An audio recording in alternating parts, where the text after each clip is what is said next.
Hello बच्चों, कैसे हो आप सभी। आज हम स्टार्ट करेंगे बेटा जो हमारे यूनिट 4 है उसका न्यू टॉपिक। और वो क्या है बेटा, आपने आयोनिक बॉन्ड और कोवेलेंट बॉन्ड पढ़ लिया है बेटा। आयोनिक बॉन्ड और कोवेलेंट बॉन्ड 100% नहीं होता है, इसमें कुछ पार्शियली कैरेक्टरिस्टिक होते हैं एक दूसरे के। ठीक है, तो बेटा आज हम डिस्कस करेंगे पार्शियल कैरेक्टरिस्टिक कौन से, कोवेलेंट किसमें बेटा, आयोनिक में भी, एंड बेटा कोवेलेंट बॉन्ड के अंदर जो आयनिक कैरेक्टरिस्टिक होते हैं वो भी हम डिस्कस करेंगे। ठीक है, तो फर्स्ट हम डिस्कस कर रहे हैं पार्शियल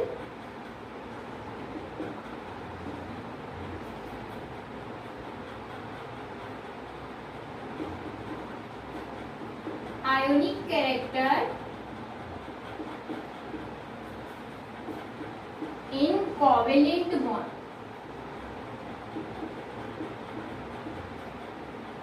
आयोनिक कैरेक्टर प्रेजेंट होते हैं कोवेलेंट बॉन्ड के अंदर, वो कैसे बेटा। मैंने आपको कहा था कि कोवेलेंट जो बॉन्ड है वो इलेक्ट्रॉन की शेयरिंग से बनता है। अगर बेटा सेम एलिमेंट्स कंबाइंड होते हैं तो उसमें कोई प्रॉब्लम नहीं है, क्यों, क्योंकि उनकी इलेक्ट्रोनेगेटिविटी सेम होती है। बट हमने देखा था कि कुछ ऐसे कंपाउंड होते हैं जैसे कि HCl, इसमें दोनों में अगर हम देखें इलेक्ट्रोनेगेटिविटी डिफरेंस तो क्या होता है, ज्यादा होता है। ये मोर इलेक्ट्रोनेगेटिव होता है, ये लेस इलेक्ट्रोनेगेटिव होता है। मोर इलेक्ट्रोनेगेटिव एलिमेंट क्या करेगा बेटा, इलेक्ट्रॉन को अपनी ओर अट्रैक्ट करेगा, और जैसे ही अट्रैक्ट करेगा इस पर कौन सा चार्ज आएगा, पार्शियली नेगेटिव, और इस पर क्या आ जाता है बेटा, पार्शियली पॉजिटिव। तो था ये कोवेलेंट कंपाउंड, इनके अंदर कोवेलेंट बॉन्ड था, बट बेटा इसमें आयंस जनरेट हो गए, that means ionic characteristic generate हो जाते हैं। वो कब होते हैं, जब बेटा इलेक्ट्रोनेगेटिविटी डिफरेंस होता है। ठीक है, ये चीज ध्यान रखना है। इलेक्ट्रोनेगेटिव डिफरेंस अगर होता है किसी भी टू एटम के बीच में, कौन से टू, बॉन्डेड टू एटम के बीच में, ठीक है, बिटवीन टू बॉन्डेड एटम, तो उनमें क्या होता है बेटा, हमने कहा था कि आपने पोलर कोवेलेंट और नॉन पोलर कोवेलेंट कंपाउंड या बॉन्ड पढ़ा था ना, सेम एज इट इज। ये क्या है, पोलर जनरेट, पॉल्स जनरेट हो गए हैं, तो ये क्या है, पोलर कोवेलेंट कंपाउंड है, और यहाँ पर आयंस जनरेट हो जाएंगे, इसीलिए आयनिक कैरेक्टरिस्टिक इसमें हमें शो हो रहे हैं। तो कब हुआ, जब इलेक्ट्रोनेगेटिव डिफरेंस होता है टू बॉन्डेड एटम्स के बीच में, तब क्या होगा बेटा, आपके पास जो कोवेलेंट बॉन्ड होता है वो 100% नहीं होता है, उसमें कुछ पार्शियल कैरेक्टरिस्टिक आ जाते हैं, किसके बेटा, आयोनिक के। ठीक है, अगर इलेक्ट्रोनेगेटिव डिफरेंस जो है, जैसे हमने कहा कि ये हमारा A है और हमारा ये क्या है बेटा, B, तो इसका इलेक्ट्रोनेगेटिविटी कुछ ना कुछ होगी। इलेक्ट्रोनेगेटिविटी को हम बेटा काई से रिप्रेजेंट करते हैं, ये जो X दिख रहा है उसको हम काई बोलते हैं। ठीक है, ये काई क्या होता है, इलेक्ट्रोनेगेटिविटी ऑफ एलिमेंट या एटम A। ठीक है, एटम A की इलेक्ट्रोनेगेटिविटी क्या है, काई A, एंड एटम B की इलेक्ट्रोनेगेटिविटी क्या है बेटा, काई B। अगर इन दोनों का डिफरेंस क्या हो, इक्वल हो, काई A माइनस काई B का अगर इक्वल आता है 1.9 वैल्यू के, ठीक है, तो इसका मतलब इसमें क्या है बेटा, 50% आयोनिक भी है एंड 50% आपके पास कैसा होगा, कोवेलेंट भी होगा। ठीक है, ये चीज ध्यान रखना है। इसका मतलब आयोनिक कैरेक्टरिस्टिक भी है और कोवेलेंट कैरेक्टरिस्टिक भी है। ये कैसे निकालते हैं अभी हम देखेंगे भी। एंड बेटे काई A माइनस काई B, मतलब इन दोनों के इलेक्ट्रोनेगेटिविटी डिफरेंस की वैल्यू अगर 1.9 से क्या है, ज्यादा आ जाए, ग्रेटर देन, तो इसका मतलब क्या होगा, ये आयोनिक कैरेक्टर शो करेगा, ये ध्यान रखना है। तब आप उसको कोवेलेंट कंपाउंड नहीं बोल सकते हो। ठीक है, और अगर बेटा इन दोनों की इलेक्ट्रोनेगेटिविटी डिफरेंस अगर लेस देन 1.9 आता है, मतलब 1.9 से लेस वैल्यू आती है, तो इसका मतलब ये कैसा शो करेगा, नेचर या कैरेक्टर, कोवेलेंट कैरेक्टर शो करेगा। ठीक है, ये ध्यान रखना है आपको, इम्पोर्टेंट है। क्या कि जो काई और काई बी मतलब electronegativity of atom A and B का डिफरेंस अगर इक्वल आएगा कौन सी वैल्यू के 1.9 के, तो इसका मतलब उसमें 50% आयोनिक कैरेक्टरिस्टिक है एंड 50% कोवेलेंट कैरेक्टर प्रेजेंट है। बट अगर ग्रेटर देन 1.9 आता है तो आयोनिक कैरेक्टर होगा और अगर लेस देन 1.9 आता है तो कोवेलेंट कैरेक्टर होगा। ठीक है, इसको इलेक्ट्रोनेगेटिविटी या फिर हम कहें आयोनिक परसेंटेज, ये परसेंटेज दिख रही है ना आपको, तो आयोनिक परसेंटेज को निकालने के लिए 2 साइंटिस्ट थे जिन्होंने अपना एक अलग अलग फॉर्मूला दिया था। उनके बेस पे बेटा हम आयोनिक परसेंटेज निकाल सकते हैं किसी भी कोवेलेंट कंपाउंड के अंदर, कि कोवेलेंट जो कंपाउंड या कोवेलेंट बॉन्ड से जिसमें प्रेजेंट होता है उसी को हम कोवेलेंट कंपाउंड कहते हैं। तो उनके अंदर आयोनिक कैरेक्टरिस्टिक कितने प्रेजेंट है वो हम इजीली कैलकुलेट कर सकते हैं। ठीक है, तो वो हम कैलकुलेशन देखेंगे। आई थिंक आपको समझ में आ गया होगा। चलो नेक्स्ट स्टार्ट कर रहे हैं हम क्या कि जो आयोनिक परसेंटेज है वो कैसे कैलकुलेट करते हैं। ठीक है,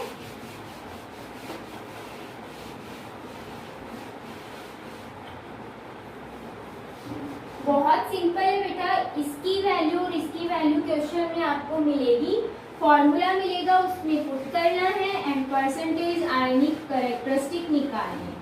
ठीक है, तो आपको अगर कैलकुलेट करना हो परसेंटेज आयोनिक कैरेक्टर, तो ये निकालने के लिए बेटा जो पाउलिन साइंटिस्ट थे उन्होंने क्या दिया था, एक फॉर्मूला दिया था और वो दिया था बेटा 18 XA माइनस x नहीं होता है, यहाँ पर काई है ये। ठीक है, ये चीज ध्यान रखनी है, पावर 1.4।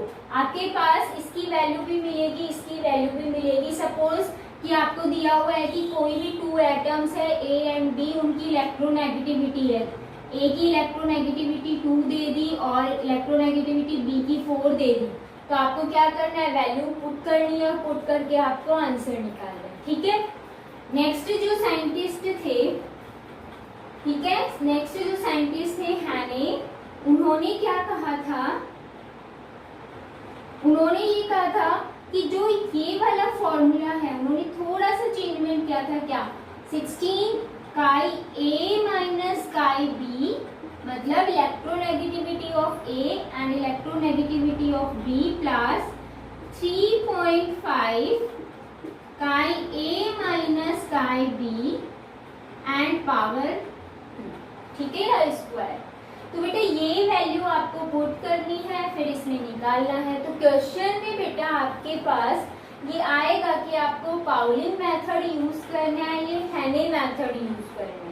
ठीक है, इनके बेसिस पे आपको ये फॉर्मूले याद रखने हैं और इनमें ये वैल्यूज आपको मिलेगी और इन वैल्यूज को आपको पुट करना है और आयोनिक परसेंटेज आपको कैलकुलेट करना है।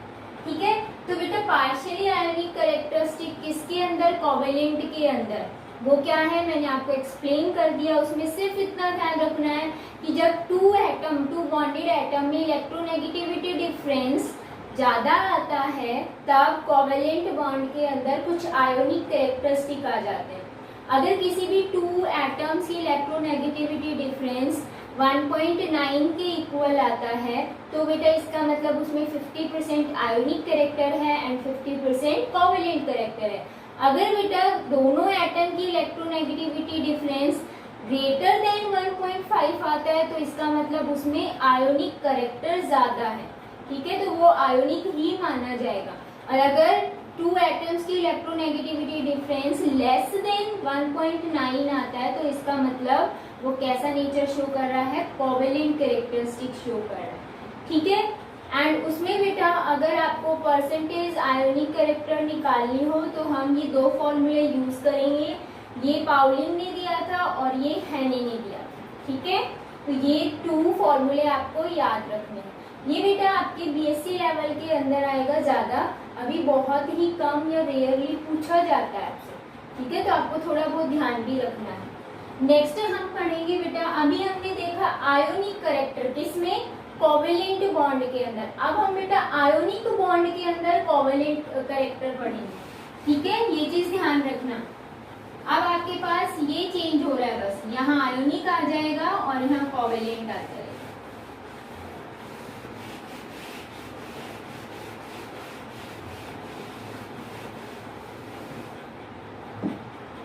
अब हम देख रहे हैं पार्शियली कोवेलेंट कैरेक्टर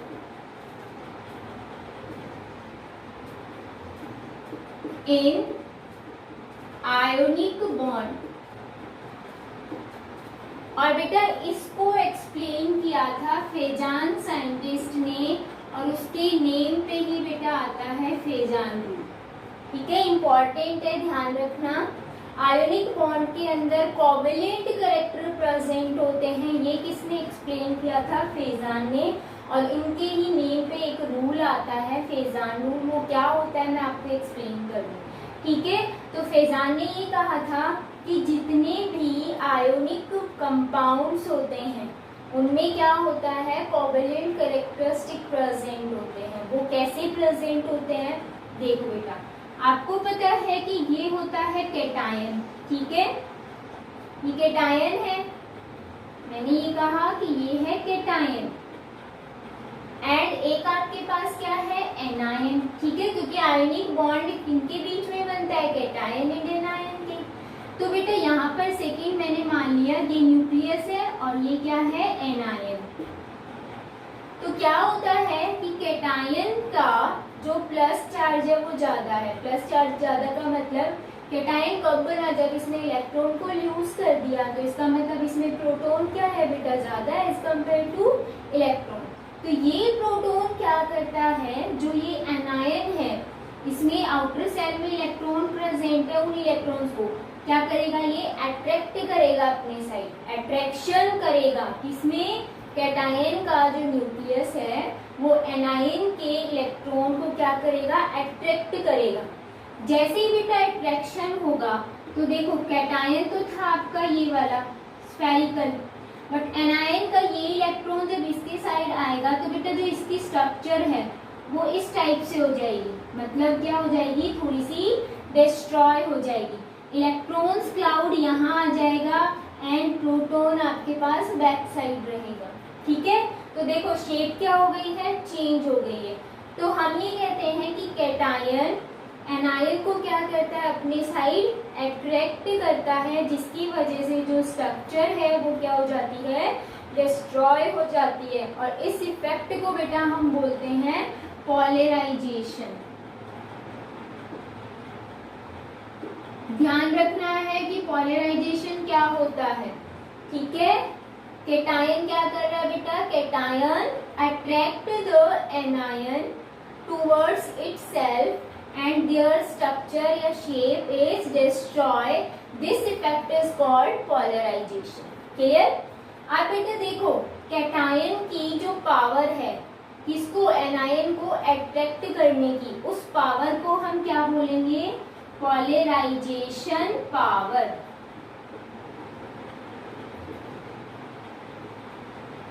ठीक है, और बेटा देखो ये एनायन जो है इसमें भी एक पावर है किसकी तरफ अट्रैक्ट होने की? To get attract cation. तो बेटा यहाँ पर इसको हम इसकी पावर को क्या बोलेंगे? पॉलराइजेबिलिटी। ठीक है, ध्यान रखना। पॉलराइजेबिलिटी किसकी होती है? एनायन की। एंड पॉलराइजेशन पावर किसकी होती है? कैटायन की। कैटायन की वो पावर जो एनायन को अट्रैक्ट करती है वो क्या होती है? पॉलराइजेशन पावर। एंड एनायन की वो एबिलिटी जो कैटायन से क्या हो रही है? अट्रैक्ट हो रही है। ठीक है, अट्रैक्टेड बाय द कैटायन, उसको आप क्या बोलोगे? पॉलराइजेबिलिटी। ठीक है, तो बेटा देखो जितनी ज्यादा पॉलराइजेशन होता है वो उतनी ही ज्यादा कोवेलेंट कैरेक्टर शो करता है। ये क्या होता है? Fajans rule. फेजान रूल के अकॉर्डिंग क्या होता है कि पॉलराइजेशन जितना ज्यादा होगा, इंक्रीज होगा, कोवेलेंट जो कैरेक्टर हैं वो भी क्या होंगे? इंक्रीज होंगे। ठीक है, समझ आया? पॉलराइजेशन जितना ज्यादा होगा कोवेलेंट कैरेक्टर उतना ही ज्यादा इंक्रीज होगा। ये क्या है, फेजान रूल। देखो कैसे हुआ, पोलराइजेशन ज्यादा का मतलब कैटायन फास्टली किसको अट्रैक्ट कर रहा है, एनायन को। जैसे ही अट्रैक्शन होगी बेटा बॉन्डिंग होगी इनमें, और बॉन्डिंग हो गई तो बेटा बहुत सिंपल है, ये कैटायन इस एनायन के साथ बॉन्डिंग कर रहा है तो इनका चार्ज दोनों का एक दूसरे को ये क्या कर देंगे, न्यूट्रलाइज कर देंगे। और अगर कंपाउंड या मॉलिक्यूल न्यूट्रल हो गया, आयंस जो थे उनमें प्रेजेंट वो कैसे होंगे, न्यूट्रल हो गए, तो वो कैसा शो करेगा, कोवेलेंट कैरेक्टर शो करेगा। क्लियर है। तो बेटा इसमें इस कोवेलेंट कैरेक्टर को कुछ फैक्टर अफेक्ट करते हैं। ठीक है, कौन कौन से फैक्टर होंगे वो आपको 1 बाय 1 डिस्कस करना है। तो देखो कौन कौन से फैक्टर होते हैं अभी हम डिस्कस करेंगे। आई होप सभी को समझ में आ गया होगा कि पॉलराइजेशन क्या होता है, कि कैटायन जो है वो एनायन को क्या कर रहा है, अट्रैक्ट कर रहा है। इसी इफेक्ट को हम क्या बोलेंगे, पॉलराइजेशन, जिसमें एनायन की स्ट्रक्चर क्या हो जाती है, डिस्ट्रॉय हो जाती है। ठीक है, और बेटा जो कैटायन की पावर होती है एनायन को अट्रैक्ट करने की, उसको हम पॉलराइजेशन पावर बोलेंगे। एंड जो एनायन की एबिलिटी होती है कैटायन से अट्रैक्ट होने की, उसको हम क्या बोलेंगे, पॉलराइजेबिलिटी। एंड पॉलराइजेशन जितना ज्यादा होगा, पॉलराइजेशन ज्यादा का मतलब अट्रैक्शन जितना ज्यादा होगा, वो उनका चार्ज जो है वो क्या हो जाएगा, न्यूट्रल, और वो किसकी तरह बिहेव करेगा, कोवेलेंट कैरेक्टर शो करेगा। तो पॉलराइजेशन जितना ज्यादा होगा, कोवेलेंट कैरेक्टर भी उतने ही ज्यादा इंक्रीज होते हैं। इसी को हम बोलते हैं बेटा फेजान रूल। अब इसमें कुछ फैक्टर है कोवेलेंट कैरेक्टर को अफेक्ट करने वाले, तो वो हम डिस्कस करेंगे। बहुत सिंपल से बेटा इसके बेस पे जो कंसेप्शनल क्वेश्चन है वो बन के आते हैं, और इजी है अगर थोड़ा सा समझ लोगे तो। ठीक है, तो बेटा मैं फैक्टर्स डिस्कस करूंगी आपके पास। फैक्टर्स मतलब किसको अफेक्ट कर रहे हैं, जो कोवेलेंट कैरेक्टर को अफेक्ट कर रहे हैं। तो ब्रैकेट में ध्यान रखना, covalent character in ionic bond. ठीक है, देखो बेटा फैक्टर्स में पहले आपके पास डिस्कस करूंगी साइज। फर्स्ट हम साइज डिस्कस करेंगे, और इसमें बेटा कैटायन का भी साइज देखेंगे और एनायन का भी साइज देखेंगे। ठीक है, देखो कैटायन का साइज होना चाहिए बेटा स्मॉल, एंड एनायन का साइज होना चाहिए लार्ज। तो पोलराइजेशन क्या होगा बेटा, हाई। ठीक है, पोलराइजेशन क्या होगा, इसमें इंक्रीज होगा, और पोलराइजेशन इंक्रीज होगा तो कोवेलेंट कैरेक्टर भी क्या होंगे बेटा, इंक्रीज होंगे। एक छोटा सा पॉइंट है, अभी मैं एक्सप्लेन करूंगी आपको। कैटायन स्मॉल होना चाहिए और एनायन लार्ज होना चाहिए। अगर ये अपोजिट है तो पोलराइजेशन कम होगा, कोवेलेंट कैरेक्टरिस्टिक उसके डिक्रीज हो जाएंगे। कैसे, देखो स्मॉल साइज का मतलब है ये है न्यूक्लियस, और ये है यहाँ पर इसकी शेल, ये है कैटायन बेटा। ठीक है, साइज इसका स्मॉल का मतलब कि यहाँ पर इसके जो न्यूक्लियस का अट्रैक्शन है एनायन पर वो क्या होगा, ज्यादा होगा, क्योंकि इसमें सेल क्या है, कम है। इसी वजह से ये न्यूक्लियस एनायन को अट्रैक्ट कर पाएगा। ठीक है, साइज स्मॉल। तो यहाँ पर एनायन का साइज क्या होना चाहिए, लार्ज होना चाहिए। अब ऐसा क्यों होना चाहिए, देखो अगर सपोज करो इसका साइज छोटा होता तो आउटर सेल के इलेक्ट्रॉन बेटा इस न्यूक्लियस से क्या होते, अट्रैक्टेड होते। तो क्या ये कैटायन इसको अट्रैक्ट कर पाता, नहीं कर पाता, पॉसिबिलिटी कम होती। तो एनायन का साइज इतना लार्ज होता है, आउटर सेल के जो इलेक्ट्रॉन्स होते हैं इस न्यूक्लियस से कम होल्ड होते हैं, ये हम कहें ल्यूजली होल्ड होते हैं, जिसकी वजह से ये न्यूक्लियस इसको इजीली अट्रैक्ट कर पाता है। ठीक है, इसीलिए कैटायन का साइज स्मॉल होना चाहिए और एनायन का लार्ज। जितना एनायन का लार्ज होगा ये इलेक्ट्रॉन फ्री रहेगा इस न्यूक्लियस से, और ये न्यूक्लियस इसको क्या कर पाएगा, अट्रैक्ट कर पाएगा। अगर बेटा ये न्यूक्लियस इसको अट्रैक्ट नहीं करेगा तो बॉन्डिंग ही नहीं होगी, और बॉन्डिंग नहीं होगी तो आयोनिक बॉन्ड नहीं बनेगा, ना आयोनिक कंपाउंड बनेगा। ठीक है, तो देखो कैटायन का साइज होना चाहिए स्मॉल, एनायन का लार्ज, तभी क्या होगा बेटा, पोलराइजेशन ज्यादा होगा। मैं एग्जांपल देती हूँ आपको, जैसे एक एग्जांपल है आपके पास लिथियम क्लोराइड और एक है आपके पास पोटेशियम क्लोराइड। ठीक है, आप देखो इसमें एनायन तो क्या है, सेम, कैटायन क्या है, डिफरेंट। अब कैटायन का साइज देखो, एक है आपके पास लिथियम पॉजिटिव और एक है पोटेशियम पॉजिटिव। आपको पता है लिथियम का एटॉमिक नंबर कितना होता है 3 एंड पोटेशियम का कितना होता है 19। आपको अच्छे से पता है किसका साइज ज्यादा है, पोटेशियम का ज्यादा साइज बड़ा है, लिथियम का क्या है कम। तो आपसे अगर पूछे LiCl एंड KCl में से कोवेलेंट कैरेक्टर किसके ज्यादा होंगे, तो बेटा जिसका साइज स्मॉल होगा उसमें कोवेलेंट कैरेक्टर उतने ही ज्यादा होते हैं। तो हम ये कहेंगे LiCl is more covalent than KCl। Clear है ये चीज बेटा। ये कंसेप्शनल क्वेश्चन आते हैं जिसमें एनायन अगर सेम है और कैटायन का साइज क्या है डिफरेंट है, तो आपको साइज देख के ये देखना है स्मॉल किसका है उसमें मोर कोवेलेंट कैरेक्टर हो। क्लियर। आप देखो एनायन का साइज देखते हैं कि अगर कैटायन सेम हो और एनायन डिफरेंट हो तब इस केस में देखो HCl, HF, HBr and HL ये हम देखते हैं। ठीक है। अब हमें पता है कि यहाँ पर ये नेगेटिव आयन है, Cl negative, F negative, Br negative and I negative. इनका साइज देखना है। तो हमें पता है कि फ्लोरीन का जो साइज होता है वो सबसे स्मॉल, फिर क्लोरीन, ब्रोमीन और आयोडीन। आयोडीन का सबसे क्या होता है लार्ज होता है। तो बेटा आपको क्या देखना है, देखो एनायन कैटायन तो सेम है, एनायन क्या है डिफरेंट। एनायन का साइज जितना लार्ज होगा कोवेलेंट कैरेक्टर उसमें उतना ही ज्यादा होगा। तो सबसे ज्यादा कोवेलेंट कैरेक्टर की अगर बात की जाए तो किसमें होगा बेटा HI के अंदर, इसके अंदर सबसे ज्यादा कोवेलेंट कैरेक्टर होते हैं। फिर आपको एरो लगाना है। ठीक है। आपको यहाँ देखना है कि साइज एनायन का, अगर बेटा कैटायन सेम है तो आप एनायन का देखोगे साइज, और अगर एनायन सेम है तो कैटायन का साइज देखोगे। क्लियर। तो यहाँ पर फर्स्ट आता है साइज। आई होप सभी को समझ में आ गया होगा। सेकेंड पार्ट इसका इंपॉर्टेंट है बेटा charge on cation and anion. ठीक है। तो सेकेंड में डिस्कस कर रही हूँ चार्ज। चार्ज बेटा चाहे कैटायन हो चाहे एनायन हो, दोनों का चार्ज कैसा होना चाहिए लार्ज। ठीक है, लार्ज होना चाहिए। किसका, कैटायन का भी और एनायन का भी। देखो कैटायन का साइज जितना ज्यादा, हम ये कह रहे सॉरी चार्ज जितना ज्यादा होगा उसका साइज उतना ही ज्यादा स्मॉल होता हुआ चला जाता है। ठीक है। एंड एनायन क्यों होता है हमें पता है ना कि लास्ट सेल के अंदर इलेक्ट्रॉन जो थे वो जा रहे हैं, सेल कम होती जा रही है, सेल कम होगी तो साइज क्या होगा, स्मॉल होता हुआ चला जाएगा।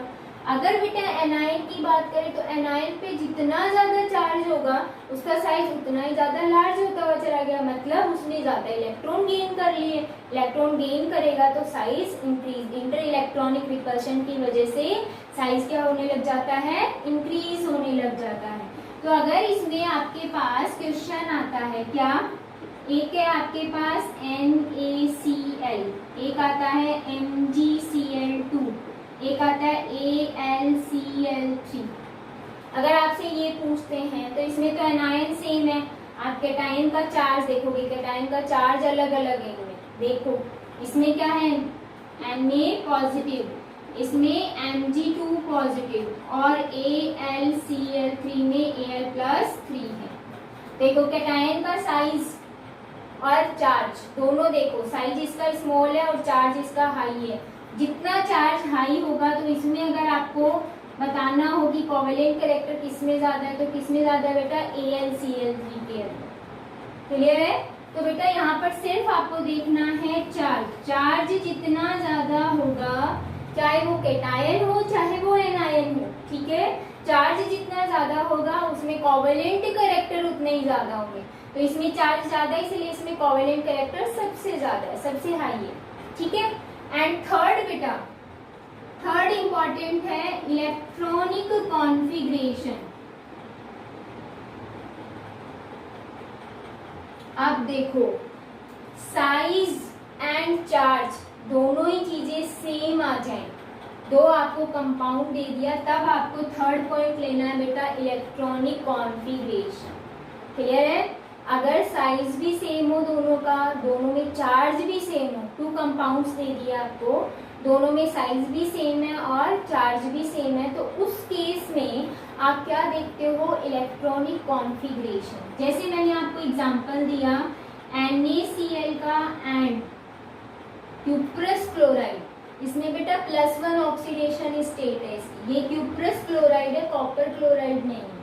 तो देखो बेटा NaCl, इसमें देखो Na पर है पॉजिटिव, Cl पर नेगेटिव, इसमें कॉपर पर पॉजिटिव, Cl पर नेगेटिव, दोनों में जो एनायन है वो सेम है, कैटायन पर चार्ज सेम है और बेटा इनका साइज भी ऑलमोस्ट क्या होता है, सेम होता है। तो अब इस केस में आप क्या देखोगे, इलेक्ट्रॉनिक कॉन्फ़िगरेशन। जब सोडियम का इलेक्ट्रॉनिक कॉन्फ़िगरेशन देखते हैं तो क्या आता है 281, और जब बेटा इसका देखोगे कॉपर का तो ये आएगा 28181। ठीक है, तो अब इस केस में क्या होगा, देखो इसके पास भी 1 इलेक्ट्रॉन है, ये 1 इलेक्ट्रॉन है, यूज करेंगे तो ये पॉजिटिव चार्ज आ जाएगा। अब लास्ट इसमें क्या बचेगा 8 और इसमें क्या बचेगा 18। तो बेटा इलेक्ट्रॉनिक कॉन्फ़िगरेशन में आप ये देखोगे जिनमें इलेक्ट्रॉन आउटर सेल में या वैलेंस सेल में हाईएस्ट होते हैं आफ्टर द लूज इलेक्ट्रॉन, ठीक है, हाईएस्ट होते हैं, उनमें कोवेलेंट कैरेक्टरिस्टिक भी हाई होते हैं। तो आपको सिर्फ ये देखना किसमें हाई है, सोडियम में कितना बचेगा 8 और इसमें कितना बचेगा 18। जब ये किस फॉर्म में आ जाएगा, पॉजिटिव फॉर्म में, 28 बचेगा। यहाँ पर कॉपर पॉजिटिव क्या आएगा 28 18। तो बेटा यहाँ 18 बचे हैं, यहाँ 80 बचे हैं। तो जितने ज्यादा वैलेंस इलेक्ट्रॉन बचेंगे आफ्टर द लूज इलेक्ट्रॉन, उसका कोवेलेंट कैरेक्टर ज्यादा होगा। तो आपसे अगर पूछते हैं इन दोनों में कोवेलेंट कैरेक्टर किसका ज्यादा है, तो क्यूप्रस क्लोराइड का ज्यादा होता है। क्लियर है, तो ये था partial covalent character in the ionic bond. Clear. अब बेटा नेक्स्ट टॉपिक स्टार्ट करते हैं, क्या, डाइपोल मूवमेंट। बहुत इजी है और बहुत फटाफट हम सॉल्व करते हैं। इसमें एप्लीकेशंस ध्यान रखनी है, उनके बेसिस पे बेटा कंसेप्शनल क्वेश्चंस आते हैं। ठीक है, तो हम एक अलग से वीडियो भी बनाएंगे कंसेप्शनल क्वेश्चंस के भी डाइपोल मोमेंट को लेके। क्लियर, तो चलो नेक्स्ट स्टार्ट कर रही हूँ बेटा मैं। नेक्स्ट टॉपिक है डाइपोल मोमेंट।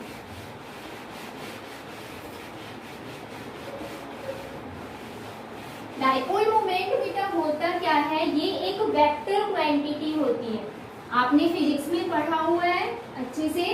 ठीक है, तो डाइपोल मोमेंट जो होगी वो होता क्या है, पहले तो हमें ये समझना है, देन उसके बाद हम ये कहते हैं क्या होता है, ये वेक्टर क्वांटिटी होती है। ठीक है, वेक्टर को हम ऐसे रिप्रेजेंट करते हैं ना, दिस वन, किसी भी एटम के ऊपर लगाते हैं तो ये क्या हो गया, वेक्टर फॉर्म हो गई। ठीक है, तो इसको हम ऐसे रिप्रेजेंट करते हैं।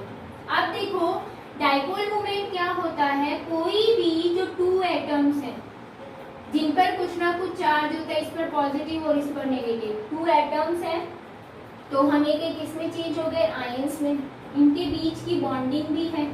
ठीक है, तो इन दोनों न्यूक्लियाई के बीच भी क्या है, डिस्टेंस भी प्रेजेंट है।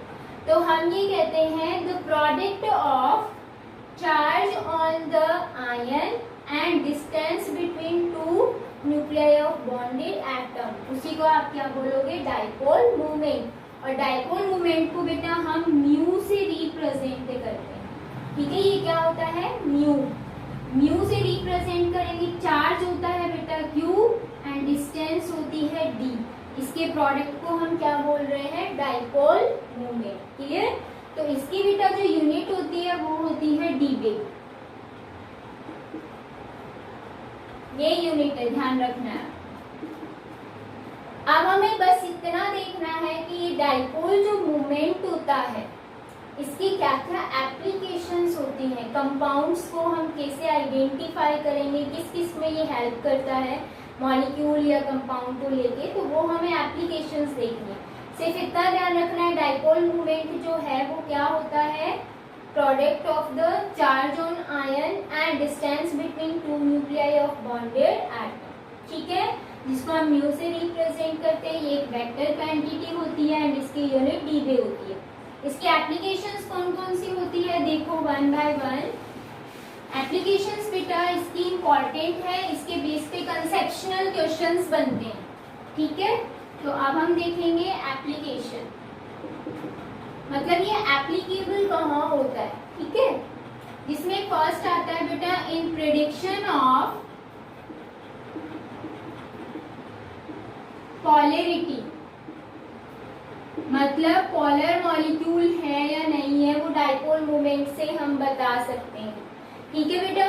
देखो डाइपोल मोमेंट अगर किसी भी मॉलिक्यूल का या कंपाउंड का जीरो होता है तो इसका मतलब क्या होता है, जीरो का मतलब देखो बहुत सिंपल है, आपके पास दो वैल्यू है, एक तो जीरो है, एक इसकी कुछ ना कुछ वैल्यू है, सम वैल्यू, ठीक है। दो चीजें आपके पास आएगी। अब जीरो का मतलब क्या होगा, सम वैल्यू का मतलब क्या होगा। देखो अगर बेटा कोई भी मॉलिक्यूल है, जैसे मैंने HCl ले लिया, ठीक है, इनमें इलेक्ट्रोनेगेटिविटी डिफरेंस ज्यादा है। इलेक्ट्रोनेगेटिविटी डिफरेंस ज्यादा मतलब ये क्या करेगा, जो क्लोरीन है इलेक्ट्रॉन को अपनी ओर अट्रैक्ट करेगा। ये हमने दिखाना है डाइपोल मोमेंट का सिंबल।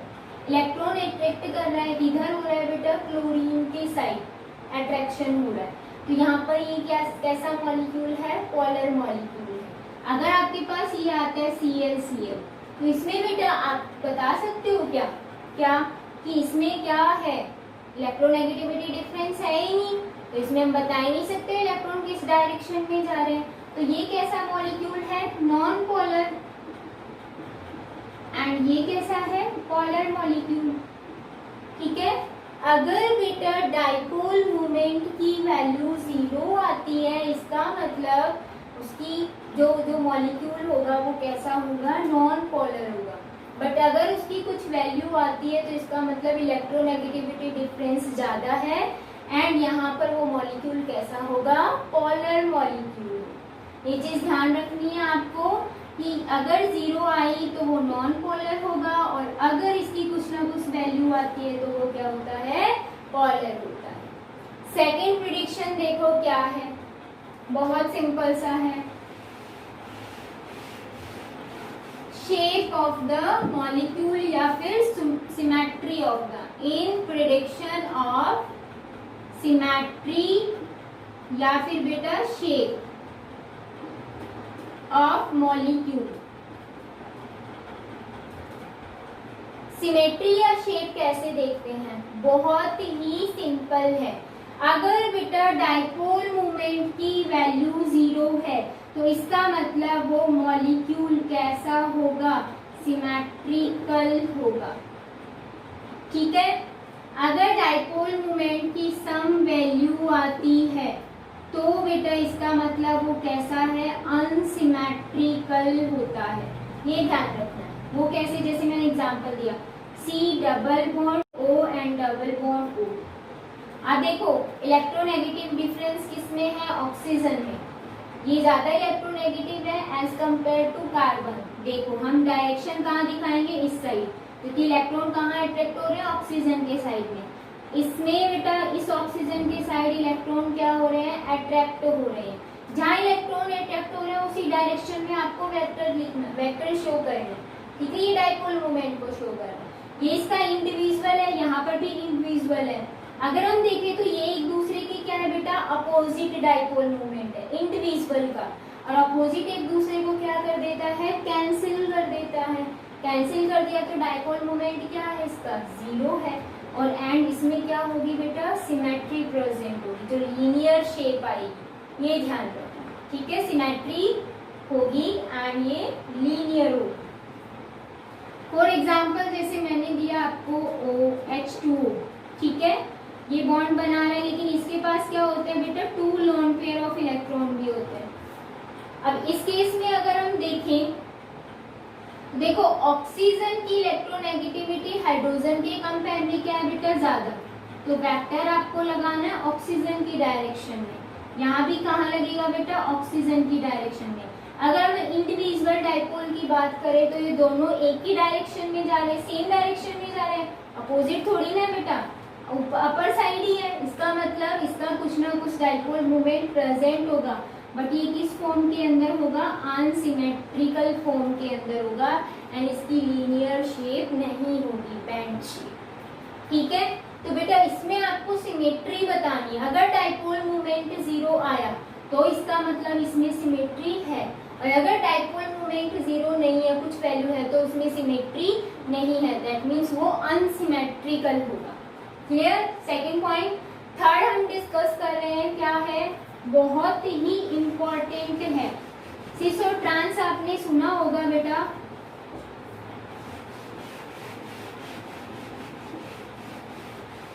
थर्ड जो पॉइंट आता है वो आता है in prediction of cis and trans isomer. Cis form क्या होती है, ट्रांस फॉर्म क्या होती है। आइसोमर्स आपको पता है क्या होते हैं, जिनका फॉर्मूला सेम होता है बट स्ट्रक्चर क्या होती है, डिफरेंट होती है। अब उसमें भी सिस और ट्रांस फॉर्म क्या होती है बेटा, सिस फॉर्म वो होती है जिसमें टू सेम एलिमेंट एक ही प्लेन के अंदर है। जैसे मैंने कहा कार्बन कार्बन डबल बॉन्डेड है और इनके साथ में एक लगा हुआ है हाइड्रोजन और एक लगा हुआ है क्लोरीन। ठीक है, एक हाइड्रोजन और इधर भी क्या है बेटा, क्लोरीन। तो अगर हम देखें same element hydrogen and hydrogen, हमने सपोज ये किया कि यहाँ पर हमने प्लेन पास आउट किया, तो ये ऊपर वाला क्या हो गया, अबोव द प्लेन, और नीचे वाला क्या हो गया, बिलो द प्लेन। तो सेम एलिमेंट्स जो हैं, क्लोरीन क्लोरीन की सेम इलेक्ट्रोनेगेटिविटी है, ये दोनों कहाँ है बेटा, बिलो द प्लेन, एक ही प्लेन के अंदर है, इसलिए इस फॉर्म को हम क्या बोलते हैं, सिस फॉर्म। तो ये क्या हो गया हमारा सिस आइसोमर। ट्रांस क्या होता है बेटा, ट्रांस होता है अगर जो टू सेम एलिमेंट्स थे उनमें क्या हो जाए, प्लेन चेंज हो जाए उनका, एक कहाँ हो अबोव द प्लेन और दूसरा क्या है बिलो द प्लेन, चेंज हो गया, तो इसको हम बोलते हैं ट्रांस आइसोमर। ठीक है, प्लेन पास आउट करो, देखो क्लोरीन एक ऊपर है एक नीचे, प्लेन क्या हो गया चेंज, तो ये क्या हो गया ट्रांस।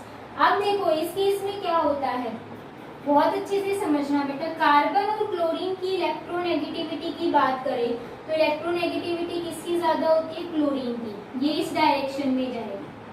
ठीक है, एंड यहाँ पर भी हम बात करें तो हमने क्या किया, डाइपोल मोमेंट की डायरेक्शन शो कर दी। इसमें हाइड्रोजन और कार्बन में से कार्बन की इलेक्ट्रोनेगेटिविटी ज्यादा होती है, सेम एज इट इज यहाँ। तो अगर हम ये देखें कि ये कहाँ जा रहा है, नीचे की साइड, यहाँ भी नीचे की साइड जा रहा है। अगर इंडिविजुअल डाइपोल मोमेंट की बात करें तो सारे कहाँ जा रहे हैं, बिलो साइड। इसका मतलब क्या हुआ बेटा, सेम डायरेक्शन में है तो उसका कुछ ना कुछ डाइपोल मोमेंट होगा। तो म्यू इज इक्वल टू क्या आएगा बेटा, सम वैल्यू इसकी कुछ ना कुछ आएगी। ठीक है, अब अगर आपसे ये पूछते कि ट्रांस आइसोमर, तो ट्रांस आइसोमर में अगर हम देखें तो बहुत सिंपल है, देखो इसकी डायरेक्शन होगी अपर साइड, इसकी कहाँ होगी बेटा, लोअर साइड। एक दूसरे को क्या कर रहे हैं, cancel out, same as it is. यहाँ पर लोअर साइड और यहाँ अपर साइड, ये भी एक दूसरे के अपोजिट जा रहे हैं, कैंसिल आउट। तो बेटा यहाँ पर डाइपोल मोमेंट क्या है, 0। तो कहने का मतलब ये, अगर डाइपोल मोमेंट 0 आता है तो वो आइसोमर कौन सा होगा, ट्रांस आइसोमर। और अगर डाइपोल मोमेंट की सम वैल्यू आती है तो इसका मतलब वो कैसा आइसोमर है, सिस आइसोमर। बेटा बहुत इंपॉर्टेंट है, ध्यान रखना। म्यू की वैल्यू, डाइपोल मोमेंट की वैल्यू बहुत कुछ प्रेडिक्ट करती है। ठीक है, ये चीज ध्यान रखनी है आपको। और जो मैंने आपको सिमेट्रिकल बताई है इसमें बेटा बहुत सारे क्वेश्चंस भी बन के आते हैं। ठीक है, तो हम एक अलग वीडियो बनाएंगे कंसेप्चुअल क्वेश्चन की, उसमें मैं डिस्कस करूंगी कि जो ये डाइपोल मोमेंट की एप्लीकेशंस है वो कैसे कैसे हमें शो होंगी, कैसे कैसे हमारी हेल्प करेगी मॉलिक्यूल की शेप स्ट्रक्चर बताने में। ठीक है, तो ये 3 पॉइंट कंप्लीट हो गए। नेक्स्ट पॉइंट में बता रही हूँ बेटा, डाइपोल मोमेंट जो है वो और किसमें हेल्प करता है। ये क्लियर है 3 पॉइंट। चलो नेक्स्ट पॉइंट स्टार्ट करते हैं हम। प्रिडिक्शन इन